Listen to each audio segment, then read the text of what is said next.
Justice Leadership Institute's YJLI info session. As you just heard, we will be recording this session so that folks can have it available to them. We're so happy that you're here in person, and we do have our alumni speakers here with us today. But before we get into the juice, let's start with a little taste of YJLI, which is always a grounding and a relationship building space. So please, if you feel called, drop your name, pronouns, maybe what lands you're on, where you're located in the chat, and one value you hold in your advocacy work, your life's work.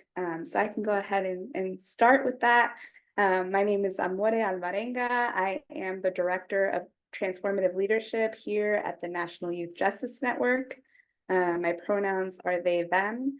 I am currently on the Ohlone lands here in Oakland.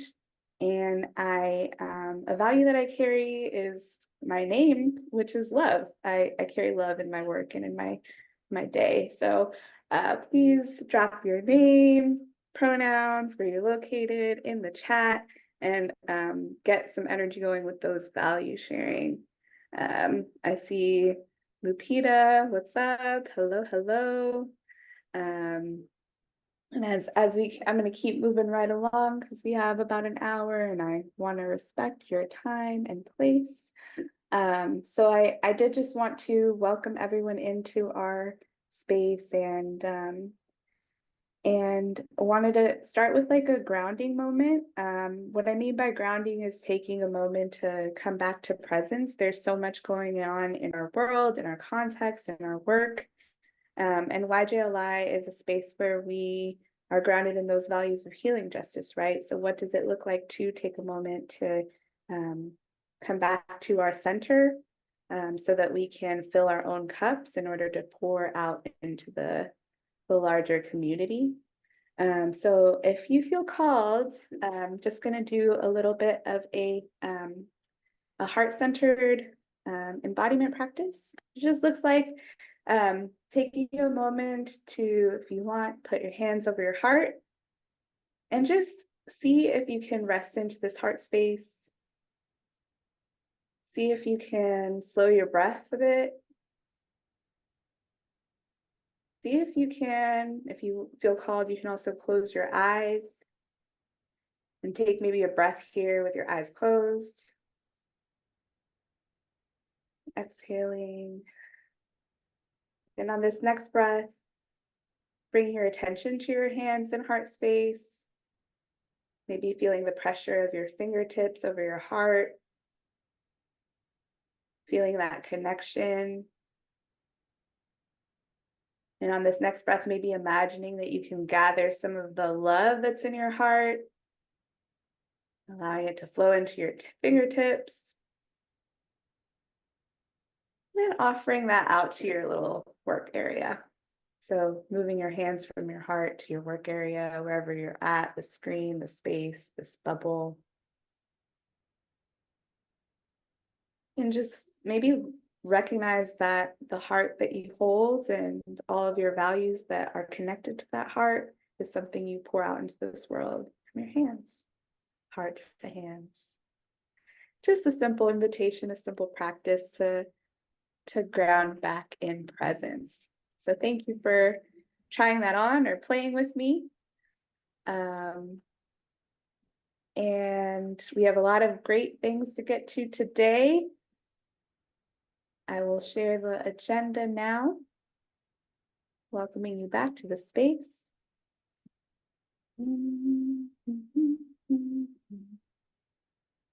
Okay.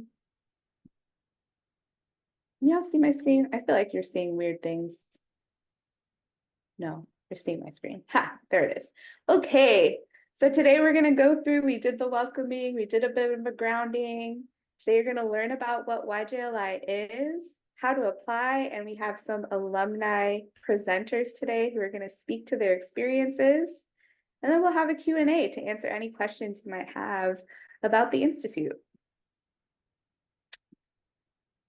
So then I just want to take a moment, the legacy of YJLI, this beautiful person here on the screen in the middle with her arms out, that's Diana Only Campbell, the YJLI creator.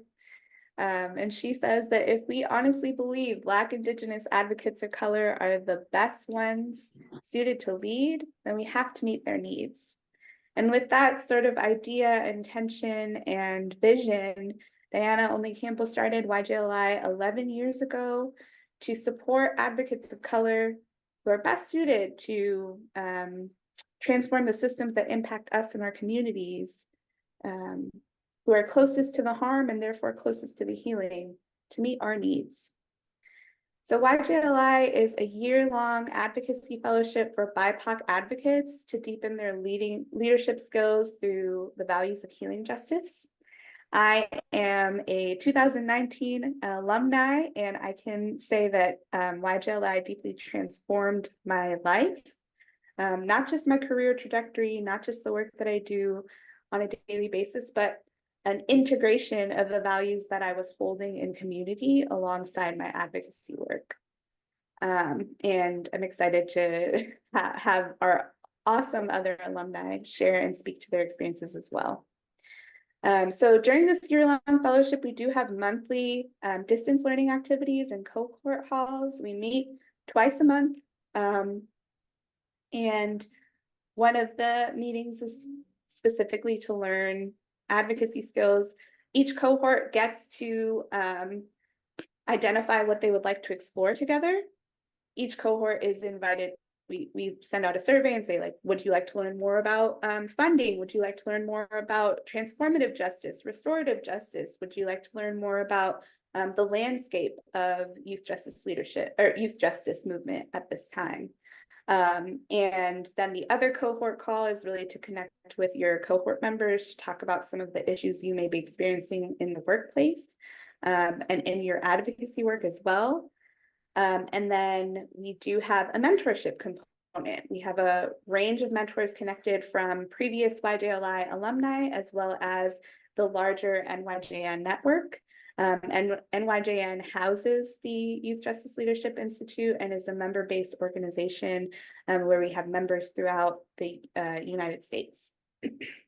YJLI also has 2 in-person retreats, one in the fall. This year's in-person retreat in the fall is in September, and we will be going to DC. We have amazing facilitators who are also YJLI alumni who will walk through some of those values of healing justice and connection. We'll be doing some legacy work this year. So that looks like who is in your lineage of advocates, who inspires your work, what shoulders are you standing on as you move through the advocacy work that you do. We also support you with developing and launching an advocacy project. We will spend some more time together here today to understand what an advocacy project is, because it can feel really intimidating. But YJLI is a really space for learning and visioning, and it's not so much the specificity that's needed, but more so the intention, and we can provide some resources and support to help you actualize that advocacy project. And then upon graduation, you have a lifelong invitation to our alumni family. That means for lifelong connections, lifelong relationships in supporting the work that you do. And I will also say it's not just the work that you do, but like life support outside of just our roles, right, in this movement. So the 3 kind of pillars of advocacy of YJLI are resources. So that's connection to policy platform, research briefings, workshops, and teachings on transformative justice, healing justice, and civil rights organizing strategies. Another tenet is relationships. We cultivate deep supporting relationships with the cohort members and also the nearly or just over 100 YJLI alumni that can support you. And mentorship, so you are connected with BIPOC advocates who lead transformative wins and can support you with receiving guidance. So the requirements for completion, and as you can see, if they did it, you can do it too. It's to complete all assigned tasks prior to the in-person gathering. These are really just, yes, I'm coming into the institute. Yes, I can commit. These are my contact information, etc. It'll be a phone call with me to make sure that you feel prepared and ready to enter the institute. Requirements attending both in-person retreats, and we do work with you to have as much access to those retreats as possible. We provide transportation and housing, so wherever you're located, we buy your plane ticket over, or your bus ticket or train ticket over into DC, and then in the fall, in the spring of 2025, we'll be in Montgomery, Alabama together. And then we do ask that you participate or complete at least 80% of the distance learning activities. So those workshops that I was mentioning that happen once a month, you're expected to attend those and carry out your advocacy project. That does just mean working through it. It does not mean that your advocacy project is fully fleshed out and then, yay, we fixed it. The youth justice issues, right? It's more an intention of growing that project and integrating what you've learned into that project. So we fully expect your advocacy project to shift and change because of the experience that you're having in the Institute. And then participate in all evaluation activities. So that really just means, how are we doing? Filling out those surveys about your experience while you're in the Institute. So now, how do you apply? This institute sounds great. How do you apply? Well, let me tell you, people. You go to nyjn.org and you click apply to YJLI 2024. We have a homepage that lands you on the application steps for all of the different information, the quick links to the application and all of the required documents. Key dates, so it breaks down key dates to say like, oh, I really do have capacity, or I have a big conflict and I can't do it this year, or I have half a conflict. We are like, our values are in healing justice, so that means meeting you where you're at. So if you have a question or conflict, you can always email me and I'll work with you to increase access and a sense of spaciousness if you're interested in applying, and then also throughout the Institute. And so this application page houses all of those important documents and gives a brief overview of the requirements for application. Then probably the most helpful resource in this application landing page are the frequently asked questions. And the frequently asked questions really over the last, over 10 years, over a decade of running YJLI, we have run into the questions that people usually hold. So if you go through this document, it houses so much information and answers a lot of those questions, especially now, right? You may have live questions and be like, I forgot to ask Amore this thing while I was in the session. This document will usually have a response to some of those common questions. And if you scroll down to page 10, it lists out all of the application requirements, which I will go through next. So the application requirements, we have our contact information form. That is just step one. What is your contact information? And this really does help us for reaching out to you. Let's say you only completed half of an application, or maybe some of your nominators have not submitted that nomination form. I will reach out to you and say, hey, we need to make sure that your nominator form gets submitted. Then we have the actual YJLI application form. This is the actual application. You fill it out, share a little bit about yourself, your background. A common question that we get is, well, I am not in the youth justice space, but I still work with youth, or my work intersects with youth justice. Can I still apply? The answer is yes, yes, yes. We value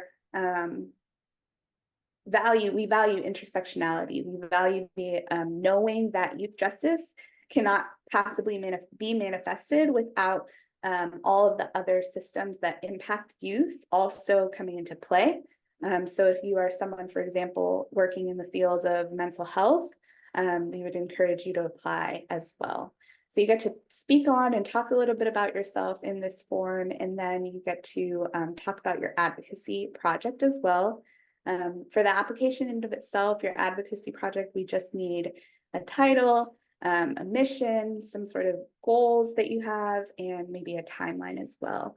But we do, if you have more questions, we will share more from the alumni that are here later today, as well as you can always reach out for more clarifying questions as well. Then we need 2 nomination forms. These are nominators who are familiar with your leadership work, your advocacy work, how you've impacted youth. We need 2 different perspectives to share about your skills and how you move through this world. Then lastly, we have the organizational affiliation form. A really important tenant of YJLI is access. And we work with your employers to make sure that your work is considered part of the YJLI experience. So you have a work meeting that may conflict with a retreat, right? You want your employers to agree and affirm and say, yes, this person who works at my organization is free to go to the retreat. So typically your organization is going to be an organization that provides in-kind resources like office space, internet access. If you need to print something, if you want to organize a workshop, they might have that as a resource for you. And typically that is a lot smoother if they are also your employee. So for example, in my year, I was actually working inside of the New York City Law Department, and they served as my organization, and they were directly working with young people, right? But some applicants do not work directly with young people. Let's say you have like a tech job that has nothing really directly to do with young people. You might also need to find an organization in your area. So for example, let's say you're working at, I don't know, some tech startup, you would then need to find an organization in the area, and we can connect you to organizations based off of our member base that could provide you with in-kind support. And then separately, you would need approval from your employer to be able to be released, making sure that they're aware of the fact that you're a part of this institute. We have found that employers are really amiable. That's not the right word. There's a word for it that I'm missing, but like it does help your employer to have you be a part of this legacy, right? To be a part of this. What's coming up for me is clout. Like it's very much clout. It's like, oh yeah, one of our employees is a part of the Youth Justice Leadership Institute, and it's very cool. So we can have conversations with your employers if they have questions about the Institute and how it would benefit them. I know that for me, when I was in my year, Diana did have a conversation with my employer to see how that would help them. So then I do just want to spend a little bit of time on the advocacy project because people kind of get maybe intimidated or not sure what should be required. And so again, we need your title and goals for the application, strategies and timelines, and how it will continue after YJLI. So it can be something, so I'll use my advocacy project for as an example. Motion detected at the front door. Sorry, I don't know why that happens. I'm working on it. I don't know if you heard that, but it said motion detected at the front door. We don't need to know that right now. So for your advocacy project, there's going to be, whatever title you want and maybe some goals, which for mine was the LGBTQ Pride Initiative at the New York City Law Department. At first, I had this grandiose dream of integrating the New York City Law Department with the rest of the LGBTQ-centered advocacy work going on in New York City. And I had outlined that as a goal, right? We would be integrated into the Pride Initiative in the larger context of New York City. And some of the strategies I had listed out during the application were to build relationships, connections, establish a task force, and this would all happen in a year. Let me tell you something right now, that's not what actually happened during my experience, because that was a grandiose vision and it was important for me to vision that. But throughout YJLI, I realized that there was a real gap in importance in relationship building internally in the office that I was working in. So the advocacy project shifted from just like learning or connecting externally to internal relationship buildings and learnings around deconstructing ideas of homophobia, of transphobia, and learning about the specificity of overrepresentation of LGBTQ youth inside of youth systems.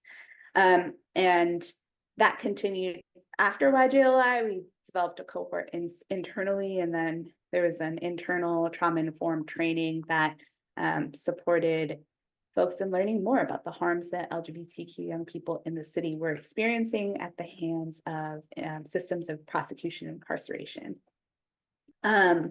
So as I just named, we did integrate some of the lessons we learned into my advocacy project at the time. And it can take many forms. We want to hear your big dreams, we want to hear your visions, and we want to see how we can support you in manifesting those. And we want the advocacy projects to be something that the values that you all listed and shared at the beginning of this workshop is something we want to encourage you to continue to build on. So I know that was a lot of information, and now I have been talking for like 30 minutes. So now I'm going to open it up to our awesome alumni to hear from them. We have Jennifer Rivera, 2019. Shout out to my cohort. We were in a cohort together. And we have Daniel Sampson, 2023. So most recently, and I'm so excited to hear from both of you. So please, I'll stop sharing my screen right now. Magic of Zoom. And then if you both would like to, Jennifer, if you like to introduce yourself, your names, your pronouns, your role, and then we'll go to Daniel. Yeah, no problem. Hi, everybody. Good afternoon. I'm so glad to see so many people on this webinar for YJLI. Similar to Amore, this fellowship definitely changed the trajectory of my career, but also helped me with a sense of belonging in the space, which is exactly what Diana Olin Campbell intended for it to do. So again, I am Jennifer Rivera. I use she, her pronouns. I am located in Washington, D.C., which is also Piscataway land. And currently, well, actually, I just started a new job on Monday at the Annie E. Casey Foundation as their senior youth justice policy associate. Before that, I was at the Council for Court Excellence for a few years, focused on youth justice and justice education. And so I can stop there because we're going to talk about our experience with YJLI. Okay, so I'll pass it over to Daniel. Hello, everyone. Daniel Sampson. I'm in Denver, Colorado. Yes, as Laura just said, I was part of the last cohort, 2022-23. The experience, like I said, it just added another level of motivation. That's pretty hard to say for me because I'm quite motivated in this realm, but it really enticed me to think beyond the box state of Colorado around advocacy work, as well as networking nationally, as well as knowing that, hey, you have a footprint that could bring a value to others in other states that might not have the same representation or support for youth justice, I guess you would say transformation. And I think that I'll wait to see what questions Amore is going to ask me to move forward. Yes. I just want to asterisks, what's so beautiful about this YJLI experience too is you get to meet people and you when Jen got this job, I was like dancing in my room. I was like, yes, that level of support, that level of connection, we really mean it. We really mean it's like a family. Daniel recently, I'm a sprinkles on Daniel too, recently shared this awesome work that he's doing in Colorado, and I shared it with everybody. I posted it on my social. I was like, I know this man, there's so much support and connection and relationships. So I'm just so happy and to be here talking about this, and really feel like it benefits all advocates of color who are in this work and need that sense of belonging. I think we all do. So for the next question, what are some of the most profound lessons from the Institute? And again, we'll start with Jen and then go over to Daniel. Yeah, profound lessons. I would say the first one that comes to mind is that you can do it. So like I mentioned, I feel like the Institute gave me this a sense of belonging that I had been desiring, looking um, for a long time in the professional space. So a little bit of background on me. I'm an attorney by trade. I graduated law school in 2013 and started out doing representation of young people, adults in the family law system, in the family law courts, and in the delinquency courts. And it's super disheartening. Everyone sees the news, and that stuff is real. And it's even worse when you work in the courts and represent folks, fighting for their rights and to be treated justly and all those things. And I think it kind of beat down my hope in what was possible. I kind of felt like I got to a place where I was just like, what can be done? And then when I got to DC and then I found out about this institute, I was actually recommended by a previous alumni, and supported by my job fully, which was Georgetown Law's Juvenile Justice Initiative.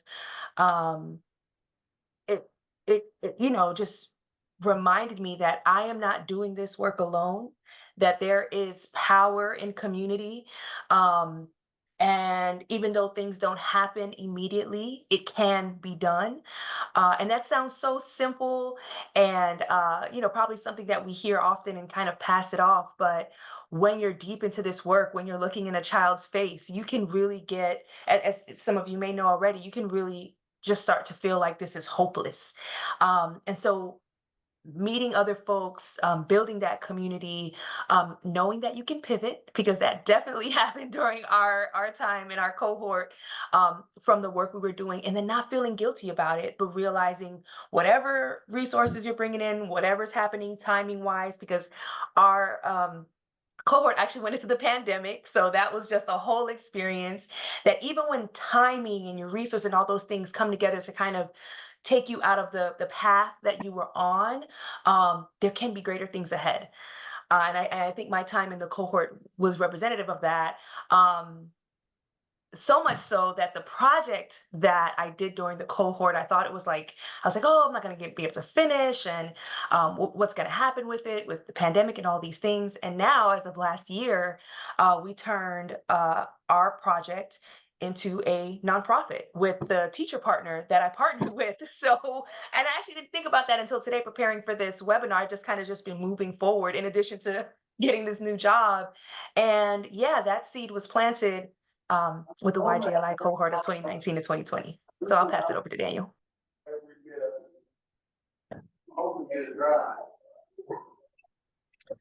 Maury, ask me the question again. Yep.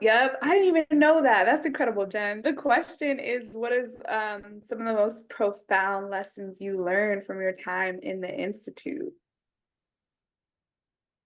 So when I first went in, my first intentions was to just focus strictly on the project and to see how I could get some outside feedback and thoughts on how to really ingrain it, as well as to see if it's already being accomplished other spaces across the country. What I came out of is pivoting as well with the project, not fully, but just transforming it from being strictly involved with not IEPs, but students that are in high school, going in the lane of mental health, creating a school-to-school pipeline, which is still going to be the narrative no matter what. Let's create a school-to-school pipeline with the emphasis of using lived experience young folks that's been just as involved to enter into the mental health, behavioral realm, especially Black young men. That still is the case. It wasn't, but we transferred it to strictly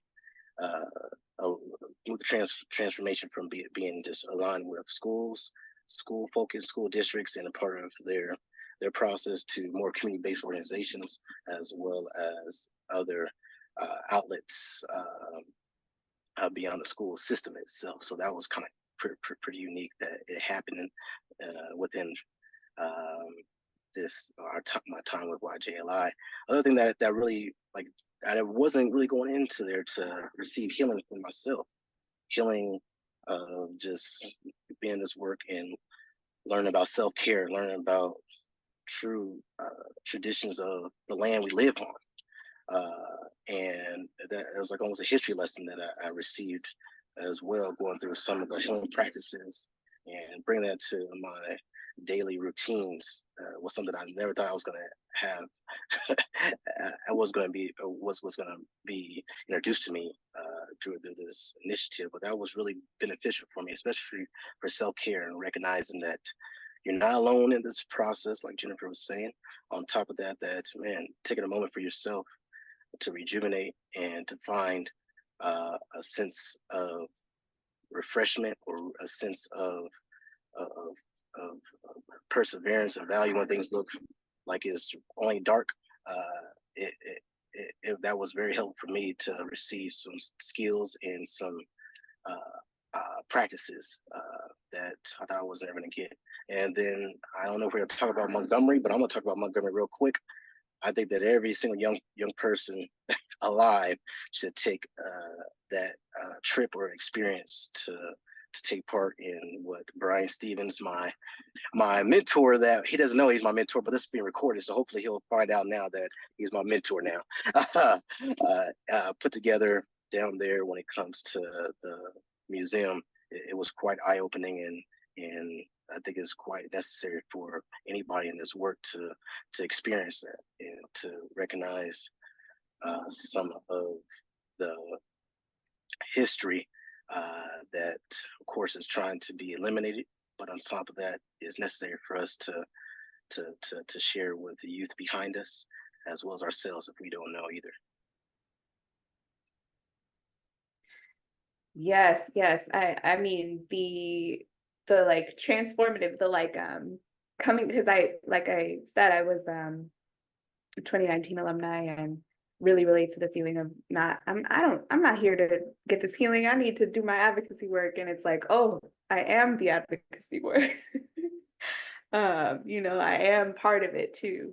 We all are part of it too. These systems manifest internally. And so having a space that directly names that and teaches and learns lessons and around healing practices to build our resilience and build that connection and feel that sense of belonging, right, is so critical to having a movement that actually creates the vision that we seek for our communities, because we're a part of community too. And thank you, Courtney, who's in here, comms person at NYJN. She just dropped the link in the chat for the Legacy Museum. That's part of our Montgomery visit. And while Jen and I did not get to participate in the second in-person spring retreat, because as we said, as Jen mentioned, we were COVID hit, we still got to hold each other down at that time. I remember being so confused and so lost, and coming to our cohort calls and being able to like connect with other people who are also confused and lost, and thinking about how do we continue this necessary advocacy work for the young people who are currently detained, while also reckoning with the family impact, the system impact. Like, we had sick family members and we were able to collectively hold each other in that moment. So thank you for sharing all of that. And then next question is, what are some of the reasons you might urge somebody to apply to YJLI? And yeah, we'll start with you, Jen. Yeah, I mean, I feel like this was everything we've said, especially how Daniel just finished off with talking about it being transformative. Like, this has all been a commercial for why you should apply to the Institute. But, just to name a few specific things, I think belonging to a community of, I wouldn't say like-minded, but folks who can empathize and have compassion for where you're coming from. And so, Amori, let me ask, is it still a requirement or a preference for applicants to have some connection to being directly impacted? Okay, so yeah, so I would say belonging to that community, but I would also say for me, so my connection was, so like I mentioned, I'm an attorney, and so I graduated, or better yet, I got my bar license on a Monday. That Wednesday, one of my siblings who had never been involved with any kind of system before, but they were in the school to prison pipeline, which I learned through organizing was a thing, back in, was that 2015, 2016? And they got charged in the adult court with like punishable by life offenses. And that was the Wednesday. Changed my life forever. And as as an attorney, as a Black attorney, as a Black woman attorney, there's already all this pressure and extra obstacles given my identity. But then having that experience, I felt completely alone. From other colleagues, it was hard to talk about because there was this shame and, kind of like, oh, how, just all the things that go along with that. And I feel like when I got to YJLI, this community of folks who had all been directly impacted in so many different ways, I felt seen. Even though I was with other folks who had similar situations, it's like we could see each other. We could understand the complexity of life, of living in America, of being involved in these systems and having to live under this. So that the community, and so Miss Diana, said to us, like, you can get a lot of things from this institute, but her main intention was to give us to each other. And I remember when the first time she said that, it gave me chills because that is exactly what I experienced. Like, yes, we have the policy guides and the conferences and the job postings and things like that, which are all fantastic and wonderful for your career. But I think the living concept of giving us to each other to create community is the number one, if even that is your only reason for wanting to apply to the institute, that you should. So I'll stop there and pass it over to Daniel, my alumni colleague. Okay, Amari, go ahead again. Yes, of course, Daniel. The question is, why might you urge someone to apply to YJLI? Just the togetherness, the sense of hope. If you felt like there was a time or mood you're in where you became fatigued, it's like a reset. It's a resurge you to know that, hey, there's others across the nation that have like your back and want to and make the same impact you want to make in their own city, state, district, or within their job or career pathway. I think that was something that I really cherished the most, especially when we went to California for the alumni retreat. It was really cool just to see more interviews that went through this to network with, as well as to be another voice of positivity. So that's something that reason why I would say you do so. Now I'm going to give a call out though to my men. I would suggest and request that we have more men step up to the plate to be a part of the YJLI.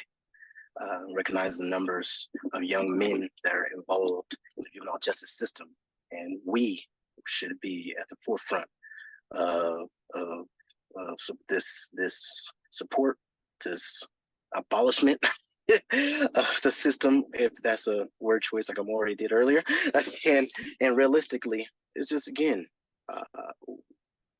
representation matters.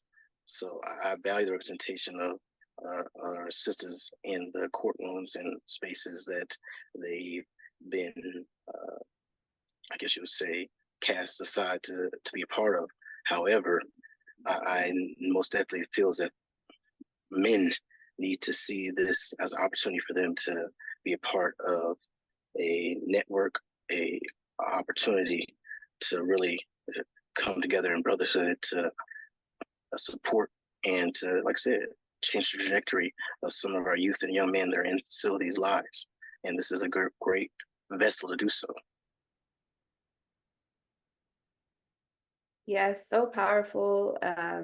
It gave me chills just now, Jen, when you said Diana's intention was to give us to each other, and connecting that to what Daniel just shared, the men who have participated in this institute still forge really deep connections from what I've seen. We have such a robust and diverse, and when I say diverse, I mean like from all different kinds of experiences, right? Like we all have different relationships to system impact, and seeing each other and belonging to each other in that specific way creates an opening for so much transformative change, and abolishing the systems externally, but also internally, how the ways that those systems have manifested in our values, in our relationships, in our advocacy work, right? What we do take a look at, like what white supremacy, how white supremacy shows up in our advocacy. What does perfectionism mean? How does patriarchy show up? How does patriarchy heal up when we are able to build and deepen relationships, as Daniel just shared, like with men and across all genders. I'm non-binary, so that is also another component to building those relationships. And at the intersections, right? Like not just looking at the youth justice system, but looking at the larger context of intersections in liberatory space in that. So we've talked a lot, we've shared a lot, we've heard a lot, and I do just want to open it up for questions. If there are questions that you are holding in your heart, whether for our alumni or for application in general, please drop those in the chat, or we are a small group, so we can also invite you to unmute if that feels more accessible. So please, questions, comments, even if you just want to hop on, introduce yourself, say something that stood out to you. I'll open up the space for the group.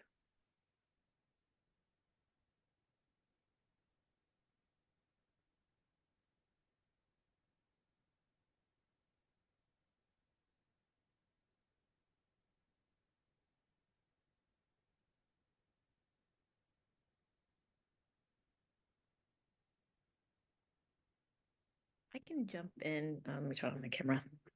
All right. Hello. Hello. I'm Jay. I use she and they pronouns. I'm on Chinookan land, which is so-called Portland, Oregon. And I work at Unite Oregon, which is a Black, Indigenous, people of color, immigrant, refugee organization. I'm the Reimagining Community Safety Manager, which basically thinking of justice outside of our sort of narrow carceral way of understanding that's kind of the dominant norm today. So focusing on healing justice, transformative justice. We have a lot of youth programming. We work with a number of schools, and yeah, we have a youth summit coming up as well. And the things that were spoken of are things that are very important to me, and I appreciate you all. And yeah, thanks. That's it. Aw, thank you so much, Jay. Did I say your name correctly? Jay or Jeff? Yeah. It's important to us. We spend a lot of time making sure people's names, right? So all of the work that you're doing is really interesting. I hope you and other people in your community choose to apply, because it is yeah, very values aligned, and we can deepen each other's work. We always learn from each other. So thank you for shouting that out. I love Portland, by the way. I see Taz or Taz. Again, sorry about the names in the chat. Ask this question: in what ways has the support continued to show up for you and your work? In what ways has the support continued to show up for you and your work? So I don't know if Jen or Daniel, you want to take that question.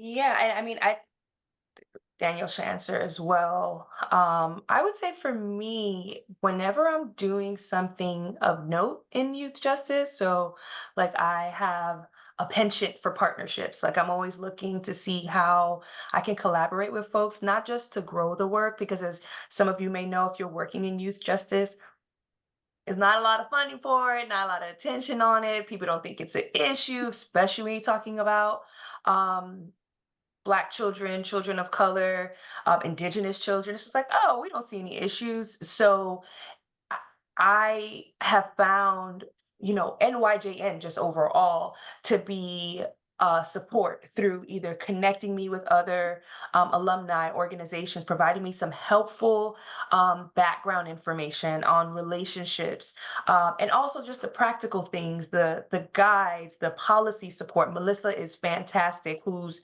I don't know, her title is policy director, Melissa Goman. I think so. Yeah, Yeah. well, yeah, and then you also will see other folks in the work. So while I am out doing work or presenting or talking to folks, having that community, seeing somebody, knowing that I could get some clear feedback, honest feedback, ways to grow, and that I can actually trust because I know where this person is coming from. I know the intention that's coming with it, and that we have similar motivations for this work.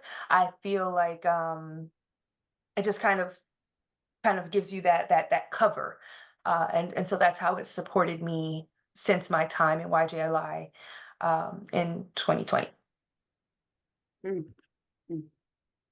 Yep. I relate to all of that, Jen. Like there's so many times where in my job, while I was in YJLI, there was like pushback on legislation, and I reached out to NYJN and they had policy platforms, so particularly around, I think it was interrogations of custodial youth. And they had like all this research that I was able to push back against this policy change, and it didn't happen because they had the research immediately. And I'll kick it to you, Daniel, if you want to share about what ways this has continued to show up for you in your work. Yeah, I think like we mentioned earlier, it's a family. I mean, I got Auntie Tracy on speed dial now. So It's true. Tracy Tucker, she's the president, executive director of YJLI, and she's always a voice of reason and connecting with the right people when I need some data points or just walk through a new process that I'm trying to advance either through my own entity or collaboration, and that's been magnificent. So yeah, when you meet Auntie Tracy, hopefully you'll be able to call her Auntie Tracy because I think I got that that value. So, and if you guys join, I believe you could drop my name and she'll be okay with you calling her Auntie Tracy. Yeah. Oh, that's so true. I mean, I think about elders in this work, not the Tracy. I know you're gonna watch this. You're not old. That's not what I'm saying. I'm saying elders who have been in this work for so long and having the feedback and the perspective. I think for me, Tracy has been a great asset. Like before I was even employed at NYJN, she's currently the executive director and an alumni of 2015. She was my mentor, and I think all of us consider her, like Diana and like Eva, all of these folks, to lead our work and give us those perspective and that love. It's like yeah, like the feeling like that you're not alone is so important because these systems want us to feel so alone. And I was gonna say something and then it left my mind. Oh yes, Courtney, if you could drop the link for the lookbook. We do have an alumni lookbook that kind of documents the past since 2011. I'm really bad at math, y'all. 2011, 13, 14, 15-ish, maybe years of YJLI. You can look through it and see all of the amazing leaders of color who've been through this institute. It's people you're like, I didn't know this person was in the YJLI, but we're like everywhere, right? And because we're everywhere, we get to tap into that almost mycelial network, that network of little mushrooms in the forest of change, where you're like, oh, I know you know me, and I can support you. I think that is yeah, another key, feeling like we're not alone. Yeah. If there's any final questions, we'd love to take them as well. Any final thoughts? I do want to respect everybody's time. Hi, I had a quick question. My name Yes. is Demi. Hi, you she her pronouns. I work for Girl Scouts, so I totally get all this youth talk you've been talking about, Jennifer, near and dear to my heart. I was curious, since there's two in-person sessions, like what was that like coming together for the first time and the second time? What was the energy like? And what did you all do together? Like, how did that day look? I'm beaming because I'm super biased about the retreats. I'm gonna pass it to Jen and then Daniel. I'll pass it to Daniel because Daniel actually did both, and then I Oh, can talk true, about true, my true. one what we got together True, true, after. true. Yes, Jen. Okay, Daniel. I mean, to be transparent, at the first one, of course, the first day we don't know who everybody is. Everybody's on their phone. Everybody is trying to be isolated for whatever reason or another. We're in DC. That was my hometown for 5 years before I transitioned into this work. So that's how it was at first. And then by the third night, it was like, oh no, we have to leave. But within that time, we had several breakout sessions throughout the day around healing, around processes of intertwining our own work together from different parts of the country. And lastly, it was, like I said, it was eye-opening to recognize that, man, the options to provide. I keep going back to the self-care. That was what I needed a lot. That's what I figured out for that time when I was there. I needed that a lot, and really entering into learning about just the culture of where we're standing, the ground we're standing on, as well as practices that we kind of did together was very beneficial and valuable. But the second one, man, we actually, of course, the energy kind of, we always were in contact with each other due to monthly meetings, and then our group chat that we had about initiatives that we're doing in our regions, or initiatives that we want to partner on together. Then the second one, like I said, Montgomery, man, there was a lot of tears of sorrow because of the land we were on, and taking a true history lesson on the land we're on, to tears of just happiness that we're experiencing this together as grown adults, as well as being had a great guide. Oh man, we had an amazing guide that kind of helped us really recognize the value of the history of Montgomery, Alabama, beyond just the civil rights movement, but prior, during the slave trade, prior to that, during when it was just indigenous land, and on top of that, what it is today.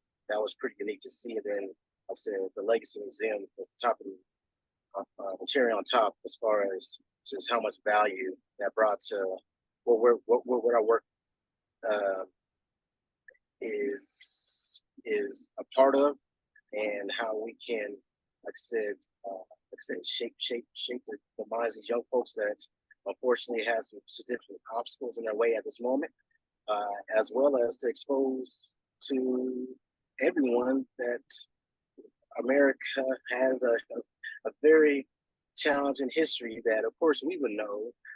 But again, I'm really concerned that the next generation does not know the full identity of it due to some of the new laws and constraints. And taking that on was something that I was like, you know what, I'm able to just pass that baton, or pass that information on, pass the history on, and share that with young folks, both that are system involved and both that just need to know about that. But overall, with that experience, it was us truly connected. When I say us truly connected, the whole cohort, I think it was about 12 of us that were able to be a part of it for 2022, 2023. And it was really rewarding. And like I said, I wouldn't change it.